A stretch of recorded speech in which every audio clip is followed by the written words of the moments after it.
leiame omale kõik istekoha, nüüd saan siin peaks jätkuma. Kasutame ennast kohvi ja koogiga.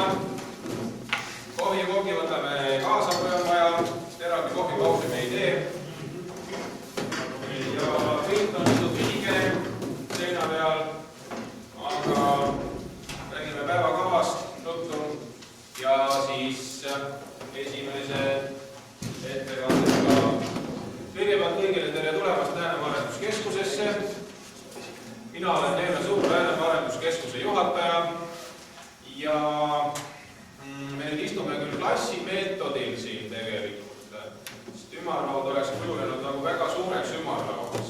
Aga mul on selline ettepanek, et teeme kärmelt ka kõigepealt ära tutvustusringi, et me teaksime, kes on kohal ja saaksime sellega arvestada, kes meie auditoorium on. Mina täna otsa lahti, Neeme Suur, Läänemaa Arenduskeskuse juhataja. Ja paluks Uudamaiste Keskkonnainvesteeringute Keskuse Läänemaa esindajad. Arto Rööri, Lääne ja Hiiu maaparanduspäeva juhataja. Velo Haaviste, Haapsalu parlamendi liige, Haapsalu või Läänemaa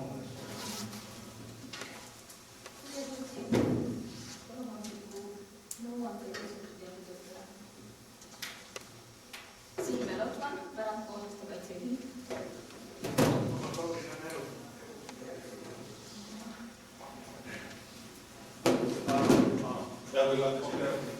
See on tõsta täna varava projekti just. Ilmar Pilt, Tallinna Ülikool, Tartu-Üks. Kohe kaotab Läänemaa Keskkonnateenistuse juhataja.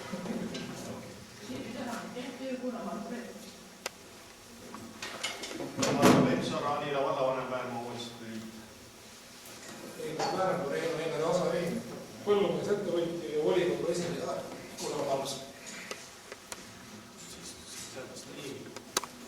Kalev Reinhold, Tallinna Tehnikakõrgkool, olen õppejõud ja Spinno koordinaator teaduskonnas, transporditeaduskonnas.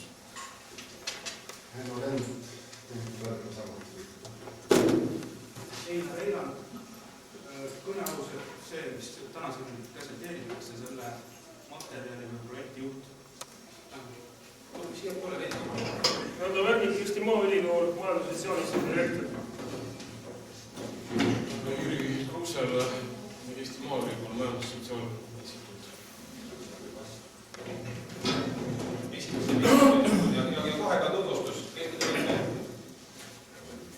Mina olen Kaja Lotman, Riikliku Looduskaitse Keskuse Hiiu Lääne regiooni direktor. Andri Hirmu, Rajanen, Läänemaa.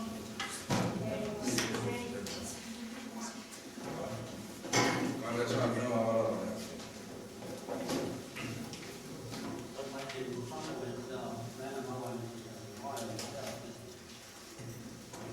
Nii, nagu te näete, on meil kohal ääretult autoriteetne seltskond ja tänane päev sai kokku või korraldatud või kokku kutsutud kõigepealt selleks, et tutvustada asjaosalistele ühte uurimisprojekti, mis on Läänemaal ellu viidud koostöös Eesti Maaülikooliga. Teiseks vaadata pisut otsa meie maaelu arengu problemaatikale, ka nüüd uue maaelu arengukava arengustrateegia tingimustes ja vaadata, mida on siis maaelu arengu valdkonnas juhtunud, millised toimingud nagu on meil riigi poolt väga hästi garanteeritud, millised võib-olla väga hästi ei ole ja kuidas selle kõigega edasi minna. Kuivõrd jutt on maamajandusest üldse, maaelust ja maamajandusest, siis on ka, nagu te ise kuulsite, esindatud valdkondade ring väga lai. Meil on külaliikumise esindajaid, ettevõtjaid, omavalitsusjuhte, riigiasutusi, keskkond, kultuur, kõik istuvad meil siin ühe laua taga ja sellepärast on see ring nii lai, et kui me räägime maaelust, siis on meil tegelikult kokkupuutepunkte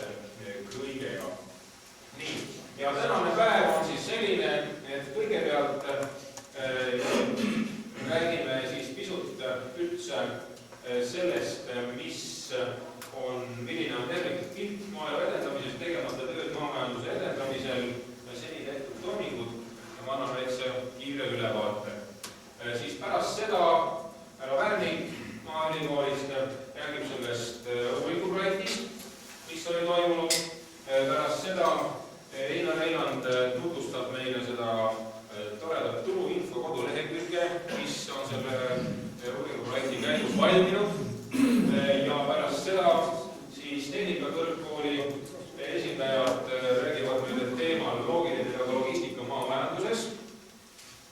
Ja pärast seda, kuna Kunstiakadeemia jääb ära, siis see natukene teeb meie töögraafikut lõdvemaks. Ja pärast seda on siis arutelu ehk mida ja kuidas edasi teha. Nii, kohvipaus, nagu ma ütlesin, ei toimu. Igaüks võtab ise kohvi, võtab saia, siis 12, 1, 2. Siiski me teeme vahepeal ühe pausi, tehnilise teeninduse pausi. Tehnilise teeninduse ruumid asuvad siin tagapool, kellel on tarve. Ja peaksime lõpetama umbes selle plaani järgi oli siin meil 2:30. Peaksime selle asjaga otsas olema. Siis teine on see, mis on meie põhiline eesmärk. Meie põhiline eesmärk on saada ülevaade toimuvast ja planeerida edasisi toiminguid.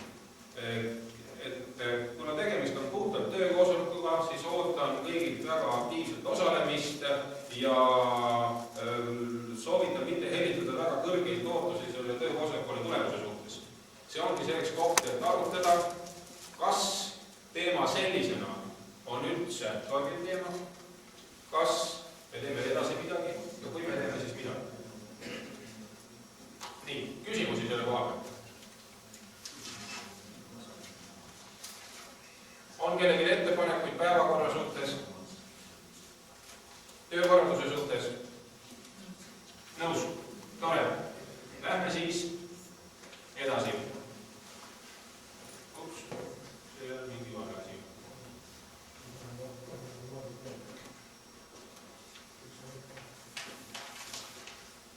Nii. Ja oma sissejuhatava ettekande pealkirjaks panin ma maamajandusliku väiketootmise konkurentsivõime.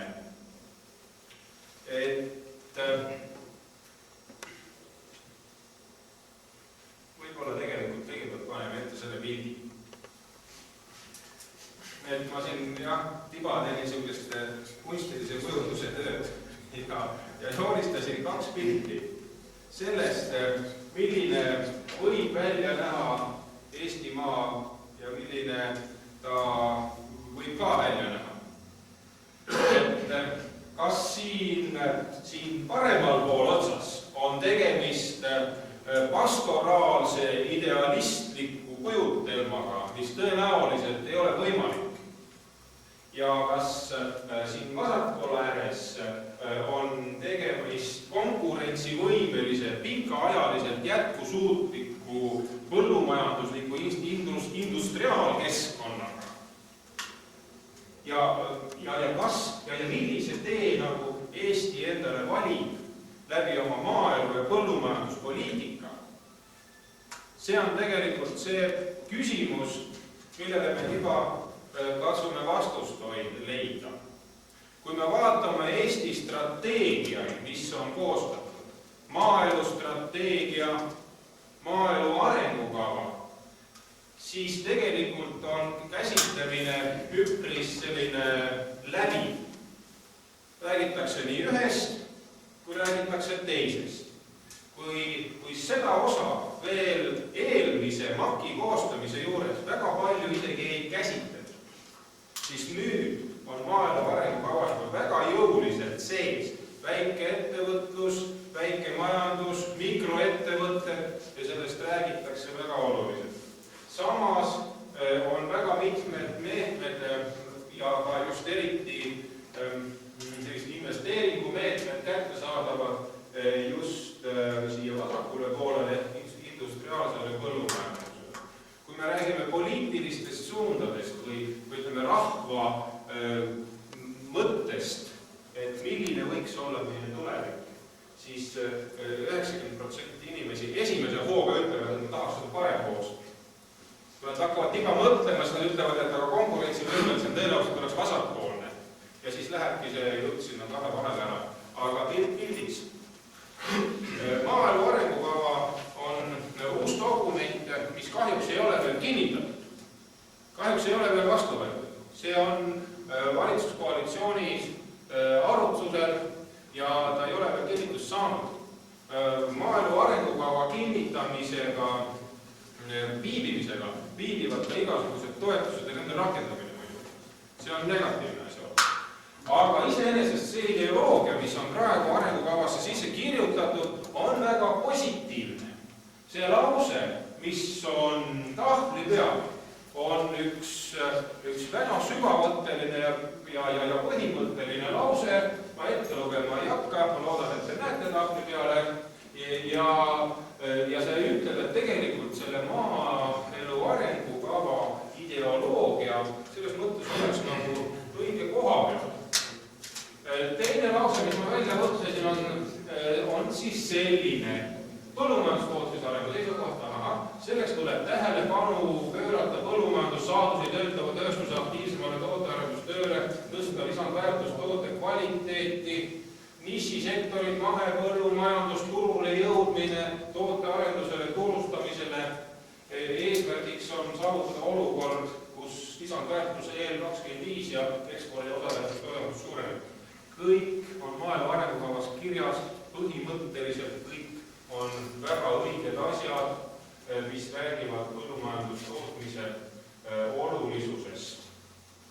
Riigi meetmeid põllumajanduse ja maaelu toetamiseks, kui ausalt öelda, on seinast seina, jalaga segada, hunnikute viisi me võiksime ütelda. Võtke uus maaelu arengustrateegia ette ja lugege ära. Lugege valdkond, mida te sealt seest ei leia. Meil on maaelu arengukava, meil on riikliku arengukava toetused, meil on riiklikud kalandustoetused, meil on puhtalt riiklikud põllumajandustoetused, meil on otsetoetused, meil on turukorraldusmeetmed. Tegelikult peaks ja võiks nagu olla maamajandusvaldkond 100% kaetud. Miks ma sellist üldpoliitilist juttu ajan? Lihtsalt sellepärast, et see, kuhu me lõpuks välja jõuame, see võib tunduda esimesel hetkel, ma ei tea, liiga idealistlik võib-olla. Lihtsalt selleks, et selgitada taustele, et me mitte muid asjadest aru saaksime. Praegustes meetmetes on kaetud valdkonnad, koolitus, teavitus, nõuanne, noorte alustamine, investeeringud, sealhulgas ka vähetootlikud investeeringud kuni kiviaedade ehitamiseni, sealhulgas investeeringud maamajanduse mitmekesitamiseks, tootearendus, mis on muidugi nii suur, et tõenäoliselt väiksed sealt seest ei toeta, hektari toetused igasuguseid, tavalised hektari toetused, vähem konkurentsivõimeliste piirkondade hektari toetused, ohustatud põhjaveega alade hektari toetused, mis hektari alade lastakse välja hektari toetused igasuguseid, külade arendamine, liider, loomakasvatustoetused, kalakasvatustoetused, riiklikud reklaamikampaaniad ja rahvuskala konkursi paneme sinna kõige lõppu. Et selles mõttes valdkondi on ka meil seinast seina ja need, kes ütlevad, et Eesti riik ei toeta maaelu või põllumajandust, ei räägi tõtt. Nad käsitlevad tendentslikult seda valdkonda. Tegelikult Eesti riik toetab maaelu kohe lausa sahinaga, eriti muidugi Euroopa Liidu egiidi all, sest 90% rahadest on muidugi Euroopa Liidu rahade kaudu. Riiklikud meetmed puhtalt on kordades muidugi väiksemad. Aga milles siis tegelikult on siis probleem? Miks peaks kohalik kogukond istuma kokku, rääkima omavahel probleemidest maamajanduses, kui meil riiklikul tasemel on maaelu ja põllumajanduse toetamine niivõrd hästi ära kaetud? Sellepärast, et midagi on jäänud kahe silma vahele. Sellel hetkel, kui me ütleme, et jah, see, mis siin vasakul käel, on meil vajalik selleks, et kas või näiteks rahvusvahelisel turul omada mingisugust konkurentsivõimet, et meie ekspordi-impordi tasakaal oleks enam-vähem normaalne, et me kasutaksime meie maade potentsiaali, siis me ütleme, et jah, see vasak pool on meile vajalik. Aga kõik me tahame elada seal vasakul pool, seal paremal pool. Me tahame elada ühes selles, no isegi hea küll ei ole traktorit juures ja see raekoda meenutab kuppel seal üleval on tegelikult, kliparvist pildi võtad, kõik on ameeriklaste tehtud, igal ühel on silotünn või viljatünn seal kõrval tõenäoliselt. Viirus meenutab kuskil sees elada keset idillilist pastoraarlikku maapiirkonna elukeskkonda. Peale selle on sellel parempoolsel veel teatud positiivsed omadused. Positiivsed omadused seoses ühiskonna arenguga, seoses omanikkonna rohkusega. Mida rohkem omanikke, seda elujõulisem on ühiskond lihtsalt sellepärast, et omanikud ja ettevõtjad vaatavad maailmale teistmoodi liba. Ja selline kogukond on jätkusuutlikum. Lisaks meie harjumuspärase maastikupildi säilitamine, lisaks reostuskoormuste hajutamine ja looduse isepuhastusvõime parem ärakasutamine ja lisaks kõik muud positiivsed asjaolud. Maaelu arengukava ütleb meile, et valdavalt enamikus maapiirkondades on majandustegevus ühekülgne, mistõttu elanikel on väiksem võimalus tööd leida. Mingi uuring on tehtud, toetusvajadus maapiirkonna ettevõtlussektoris näitas, et suurimat potentsiaali sobivate töökohtade loomisel omavad ennekõike mikroettevõtted. Kuivõrd mikroettevõtetest 79% on saanud väikeettevõtted. Arvestades väikeste põllumajandustoodete madalat konkurentsivõimet, on oluline kõrvaltegevuste olemasolu. Juhitakse tähelepanu mikroettevõtlusele ja olulisusele. Räägitakse mikroettevõtluse konkurentsivõimest ja sellest, et neil ei ole piisavalt vahendeid investeeringuteks ja tootmise ümberkorraldusteks. Kui me läheme tagasi nende meetmete juurde, siis me näeme ka seda, et on kaks põhilist suurt plokki. Ühed on hektaripõhised toetused ja teised on investeeringutoetused. Kõik need, mis jäävad sinna kõrvale, on suhteliselt sellise piiripealse ja marginaalse mõju. On ka jutt sellest, et ettevõtluse olukorra parandamiseks keskendutakse eelkõige mikroettevõtete tegevuse arendamisele ja soodustatakse mitmekesistamist muu maaettevõtlusega väljaspool põllumajandust. Maaelu arengukava lause. Nii. Et kui me nüüd räägime tegelikult sellest, et kui me tahame seda pilti hoida, et milles siis tegelikult seisneb väiketootjate konkurentsivõime. Investeeringu võimalused läbi praeguste vahendite on olemas mitmesugused. Ja kui me võtame siukse toreda päikse, oleme joonistanud einadega kahe peale nagu maamajandusliku väiketootmise konkurentsivõime ja räägime neist asjad nagu infrastruktuur, siis infrastruktuuri arendamist on võimalik korraldada ka praegu läbi olemasolevate meetmete.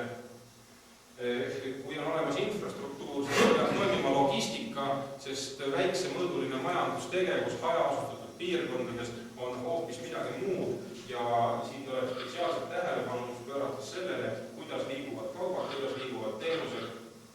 Turuinfo liikumine, turult tootjani, tootearendus, keskkonnakaitse, looduslikud ressursid, oskusteave, inimene, ühistegevuse, kogused, tehnoloogia kvaliteet. Need kõik on tegelikult ühe väiketootmise konkurentsivõimes sisendid. Ükskõik milline sellest punktist, sellest väikseringist jätta välja ja see väiketootmine maapiirkonnas ei ole enam konkurentsivõimeline. Kas tal ei ole turuinfot, ta ei tea mida toota? Kas logistika ei tööta ja miks ei tööta ökosahver? Sellepärast, et kui jõuab kast ukse taha, on porgand pehme, võid ümber sõrme keerata, salatileht on labiline. Kas logistika ei tööta? Kas infrastruktuur ei tööta? Ei ole olemas infrastruktuuri. Kas tehnoloogiat ei ole olemas? Kuidas säilitada? Kuidas esmaselt töödelda? Kõige suuremaks probleemiks on kujunenud hoopistükkis kogused.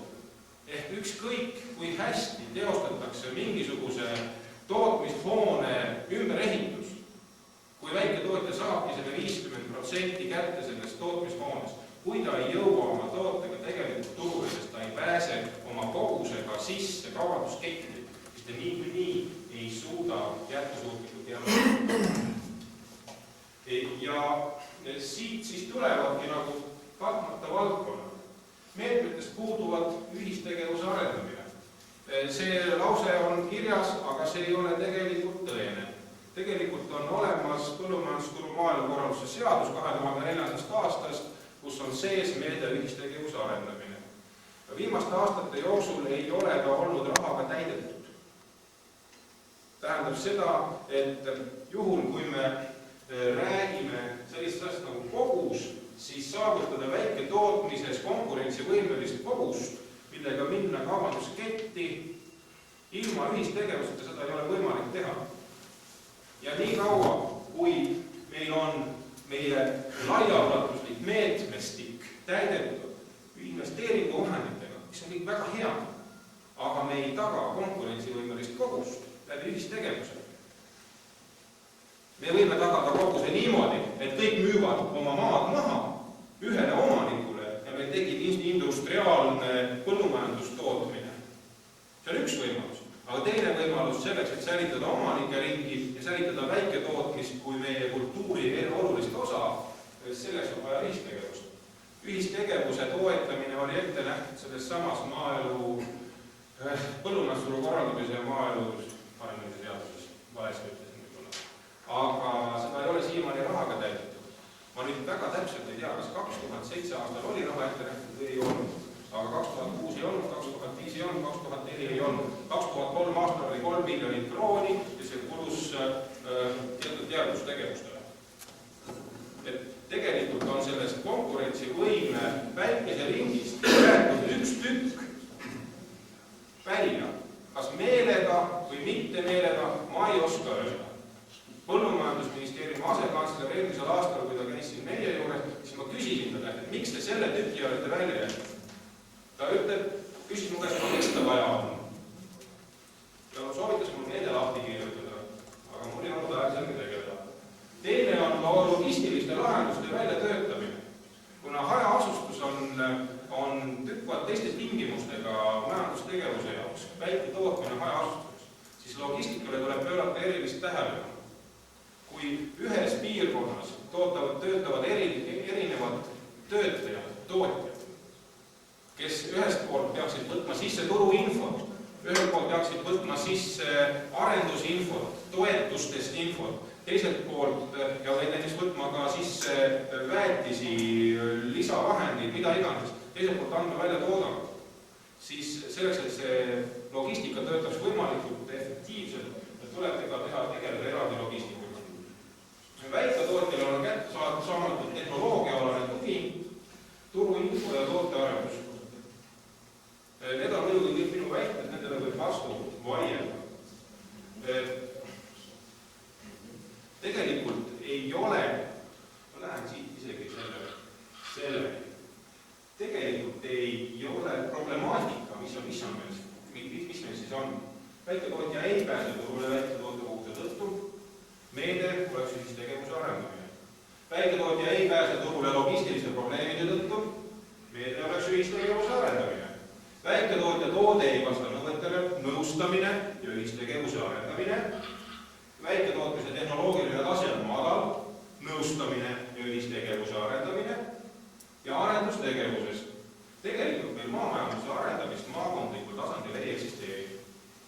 Meil eksisteerib nõuandekeskus, kes annab nõu, aga tema ressursid on niivõrd väiksed, et tegelikult arendustegevusse ta lülitada ei suuda. Meil on olemas maavalitsuses maaelu arenguspetsialisti töökoht, aga ressursid on niivõrd väiksed, et tegelikult reaalselt maamajanduse arendamisse ta sekkuda ei suuda. Ta suudab vahendada teatud meetmeid, ta suudab teha teatud statistikat, ta suudab mõningaid infopäevasid korraldada, aga sellega lõpevad ju ressursid otsa. Nõustamissüsteem on nõrk. Juhul kui keegi väiketootjatest peaks saama nõu, kuidas välja arendada oma hoidlad, esmane töötlemine ja protsess põllud kuni tootjani ja kelle käest praegu võiks näiteks maakonnas küsida, et kuidas see tehnoloogiliselt peaks toimima, niimoodi, et asi oleks, et toode jõuaks tarbijani kõige paremas seisukorras. Meil teatud nõuanne toimub üle vabariigi, kus minnakse küsima otsima jänedalt, otsitakse inseneribüroosid Tallinnast, aga lihtsalt lihtne ja kättesaadav see ei ole. Lihtne ja kättesaadav on mis? On näiteks otseselt, mis puudutab taimekasvatust ja loomakasvatust, meil on olemas head konsulendid koha peal, metsakasvatust kindlasti, kellel on meil konsulendid koha peal olemas, mis näiteks puudutab raamatupidamist, siis iga-aastased infopäevad pidevalt toimuvad, aga sellist sisulist tootmis- ja turustamisalast nõu ja ka tehnoloogiaalast nõu, sellist süsteemi tegelikult Eesti Vabariigis praegu ei ole. Ja viimane ja kõige olulisem teema on see, et tegelikult meil puudub integreeritud lähenemine. Kui me räägime väikeettevõtluse konkurentsivõimest ja me teame, et koolitus, logistika, infrastruktuur, tehnoloogia, kõik nad on üks ring, siis meil ei ole ei maakonnas, ei vabariigis ühtegi sellist institutsiooni, mis tegeleks tegelikult sellise integreeritud lähenemisega, vaataks, mis sellest ringist on kõige nõrgem, kuidas seda lahendada ja maakonna tasandil ammu sellist integreeritud lähenemist keegi ei tee. Nii, mis on siis Läänemaal tehtud? 2004 aastal kirjutasime sellised mõned asja nagu alternatiivmaamajandusraamprogramm ehk ALMA strateegia, nimetame seda. See käsitleb teatud meetmeid, mida võiks teha maakonnas selleks, et meie maaelu areneks. See on dokument lihtsalt. Püüdsime käivitada mesinike turundusühistut. Ei tulnud välja. Jõudu jäi väheks. Tulemus, dokument on olemas, tegevus on hõre, selgitatud on, ühistut pole. Hinne umbes pool, teil oleks 0,3 umbes. 2005 aastal tegime MESA-projekti alternatiivtootjate kaardistamiseks. Eesmärgiks oli ülevaate saamine alternatiivtootjatest. Andmepärast hävis IT-õnnetuse käigus. Kahjuks. Kõva ketas hävis äikese löögis ja andmebaasil on ei ole, tulemus on tüü. Ütleb, et on võimalik juppkauga taastada siit ja sealt küsitluslehtedega projektijuhte ehk õnnestub. 2005 aastal tegime MESA-projekti ühistulise tegevuse propageerimine ja tootjate turundusühistu käivitamine. Eesmärgiks oli teema teadvustamine, perspektiivse tegevusvaldkonna valimine, ühistu käivitamine. 2005 aastal seadsime niisuguse hästi konkreetse eesmärgi. Ilmus artikleid. Meie mentoriks oli Jaan Leetsaar ja tema abil siis katsusime tegevust käivitada. Artikleid ilmus, koosolekuid peeti, ühistut ei loodud, taluliit taaselustati, väga eluseks ei saanud. Tulemus 0,5. Ja 2006 aastal oli siis Eesti Maaülikooli uuring, ehk õigemini tegelikult oli taotlejaks oli Põllumajandus-Kaubanduskoda, kes tellis uuringu Eesti Maaülikoolilt. Selle uuringu Eesti Maaülikooli poolseks eestvedajaks ja mentoriks on härra Värnik, kes istub siin meie juures ja Läänemaal projektijuhiks on Einar Eilar. Eesmärk oli ülevaate saamine alternatiivtootjatest ja elektroonilise turu loomine. Võin öelda, et ülevaade on olemas ja turuinfo kodukas on ka olemas. Ülevaatest räägib teile härra Värnik ja kodukast räägib teile Einar Eilar. Tulemus on 1,0. Ehk selle konkreetse asja eesmärgid on saavutatud. Nagu te näete, protsess on olnud pikaajaline ja äärmiselt visav. Protsessi põhjused seisavad selles, et kuigi meie maaelu toetusmeetmestik on ääretult mitmekülgne, siis tänu sellele, et meil tegelikult puudub selline terviknägemus, integreeritud strateegia, integreeritud lähenemine, siis teatud elemendid on jäänud tahaplaanile ja need samad teatud elemendid takistavad tegelikult maaelu arengut. Samal ajal, kui meie tubli põllumajandusminister istub kuskil Saksamaal toidumessil, räägib hapukurgist ja kamast, samal ajal kukuvad meil väiketootjad pidevalt tagant ära, sellepärast, et nad ei suuda turustada oma kohalikku kaupa kohalikul turul, ei maakondlikul turul ja ammugi veel riiklikul turul. Sellepärast, et nad ei suuda minna sisse kaubandusketti. Kui ma küsin meestega, miks te siis ühistut ei tee, tehke ühistu, pange meeste peale kokku ja garanteerida selle 10 tonni iga nädal, läheb auto iga nädal. Aga kus see nüüd ühistu? Et tegelikult peaks ikkagi olema riigipoolne tugi selleks, et tuua mehed uuesti kokku, näidata neile, et nii on võimalik. Ja kui nad näevad, et see asi toimib, vaat siis lasta nad lahti, vaat see oleks üks riik meede. Kui terve see ring on enam-vähem kaetud, meetmeid on meil jalaga segased. Aga kui 1 või 2 asja sellest riigist ära jäävad, siis süsteem ei toimi. Ja samal ajal, kui põllumajandusminister reklaamib kala, samal ajal kukkuvad need või kama, samal ajal kukkuvad väiketootjad ja mahetootjad tagant ära. Sellepärast, et lihtsalt ei saa hakkama. Nii, mis saab edasi?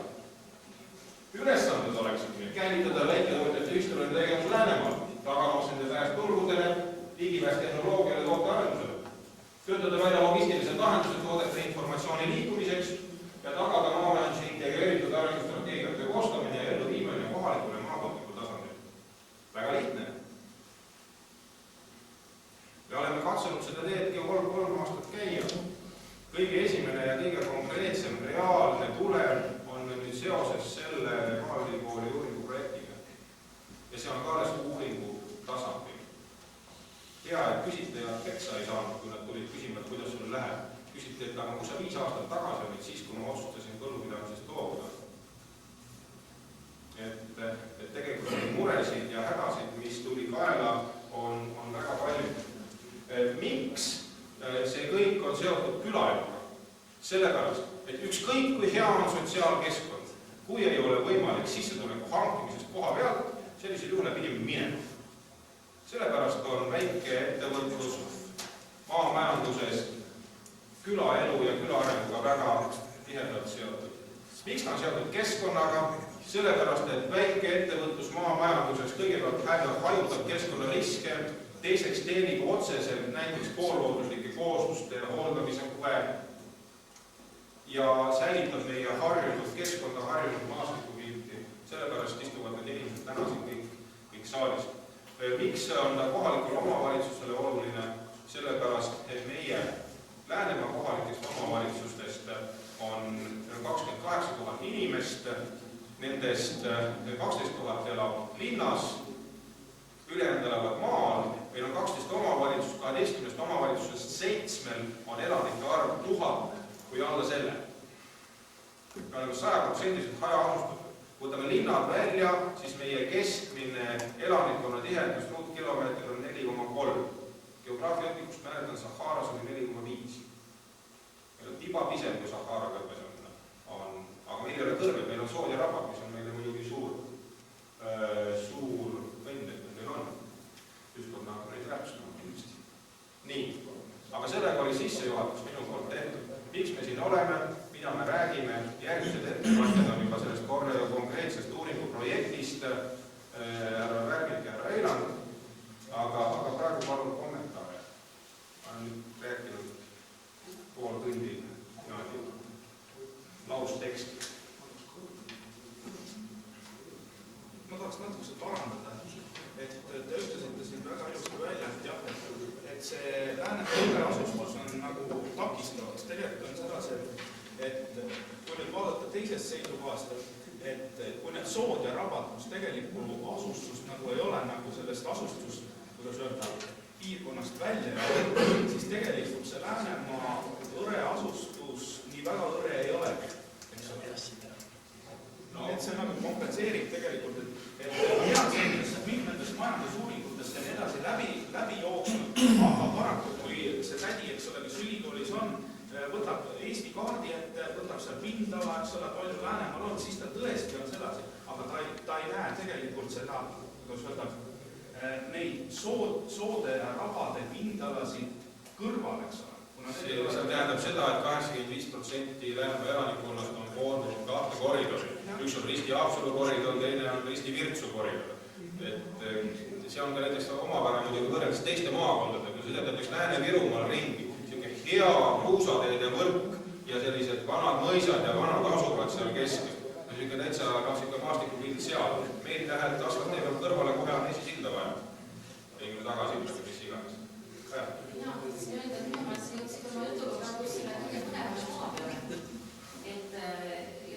Maaeluministeeriumi põllumajandusministeeriumi kantselei ütles, et mida siis selle ühistegevuse meetme on näha, et kindlasti sa oled ise tegelikult mõelnud selle peale, et see niinimetatud meeste kokkutoomise meede, et kas see on siis sinna rea peale tekib raha, kuidas seda raha siis niiviisi kasutada, et see tõepoolest kasu toob, et ikkagi tekiksid need ühistud, kas sa oled sellega mõelnud? Ega selles mõttes, et ega ma ei ole meedet lahti kirjutanud. Aga seda, et meeste kokkutoomise meede peaks olema igas tahes, näiteks metsanduses oli meeste kokkutoomise meede, kus spetsiaalselt metsaühistute arendamiseks, tõsi küll imepisikene 100 000 nagu anti nagu iga ühistu kohta. Ega peale selle, et me räägime kokkutoomisest ja ühistegevusest, siis väike ettevõtlus suhtes 2 kõige suuremat kohta, mis on kõige kitsamad kohad, ongi turundus ja ühistegevus. Ka turundusmeede tegelikult on olnud nõrk. Turundusmeede MAK-is ei ole sees olnud, see on samamoodi olnud riiklik meede, sama põllumajandusturu korraldamise seaduse meede on see olnud ja 2 viimasel aastal on olnud seal 15 miljonit krooni. See meede on olnud lahti 2 nädalat, temale etteteatamisaeg on olnud 2 nädalat ja turu-uuringute teostamise aeg on olnud 3 kuud pärast seda, kui sa oled saanud positiivse otsuse ja oligi niimoodi, et vist, et aprilli keskelt, aprilli lõpuni oli lahti, siis läks 2 kuud otsustamiseks, oktoobris pidi olema kasutatud. Ja see oli ääretult ebamugav. Tegelikult see sama meede oli see, mille sees seda projekti tehti, sest väiksemad tegijad sealt seest kindlasti taotlema suhteliselt ei olnud, nad ei saanud seda infot kätte, nad ei suutnud reageerida. Nii turundus kui see meeste kokkutoomise meede on ära jäänud. Mis see tähendab? Ma arvan, et koha peal ikkagi peaks olema vähemalt üks korralikult varustatud inimene kindlasti igas maakonnas, kes spetsiaalselt tegeleks selle sama integreeritud lahendusega ja vaatama, kuidas toimub täiendkoolitus, kuidas lähevad ühistute arendamised. See jumal tänatud, et meil seesama nõuandekeskuski on, aga tegelikult seda on ikkagi ääretult vähe. See on ääretult vähe. Ja keegi peaks olema see, kes teeb ära esialgsed turu-uuringud, kas või selleks, et tuua kokku mingi kindla valdkonna mehed tõesti ühistut moodustama. Sest me sedasama meie ühistut katsusime kokku panna. Esimene jutt oli kõigil. No sa tuled rääkima siin, teeme ühistu, mis mees sa oled? Kas sa üldse tead, kuhu sa müüma hakkad või kuhu me müüma hakkame või mida me müüma hakkame? Mul on praegu mingi kindel isikene, teinekord teeb järgi ka ja ma kuidagi ikka hakkama saan. Aga kui tehti uuring, et kui oleks turgu, kas te oleksite nõus tõstma toodangut, siis ütles, et absoluutselt oleksime nõus. Muidugi, mitu korda kohe tuleks rohkem. Aga selleks, et minna meestele üldse rääkima, et teeme ühistu, selleks on kõigepealt vaja neile öelda, turukokkuleppel juba sellised. Aga kes sinna maale läheb? Praegu ei lähe vabatahtlikult sinna maale mitte keegi. Ja nii, et ühistud tegemata jäävadki. Siin eelmine nädal käisime Vormsil, kartulikasvatajad räägivad, mis oli kaupijad kätte, sellepärast ei suuda ära müüa.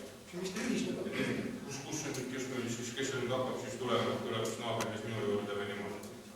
See on ikkagi sügavam psühholoogiline küsimus tegelikult, et saada see ühistegevus niimoodi käima, et väiketootja läheks välja. Et kui me ja me ei leiuta sellega jalgratast, kui Euroopas ühistuline tegevus toimib, kui 90% Euroopa põllumajandustoodangust läheb välja ühistuline tegevuse ja Eestis läheb 5%, mõnes valdkonnas rohkem, vili ja piim ja isegi kartuliühistu, paar tükki maheliha, paar ühistut on olemas, siis on siiski imeväike protsent. Vaat, selline jutt. Tähendab, minu selle ettekande juures leedis vast kõige rohkem see mõiste, see integreeritud lähenemine, mis on ka ütleme logistika võtmesõna. Ja seoses sellega ma kohe esitaks mõned küsimused ja mis oleks nagu aluseks siis ütleme järgmisele kokkusaamisele ja mis võiks olla Tallinna Tehnikakõrgkoolis. Tähendab, esimene küsimus. Kes oleks integratsiooni subjektid? Missugused oleksid integratsiooni subjektide motiivid, ühisosa, rollid? Ja missugune oleks see protsess, ütleme, väljund on meil teada, eks ole, meil väliskaubanduse bilanss on negatiivne,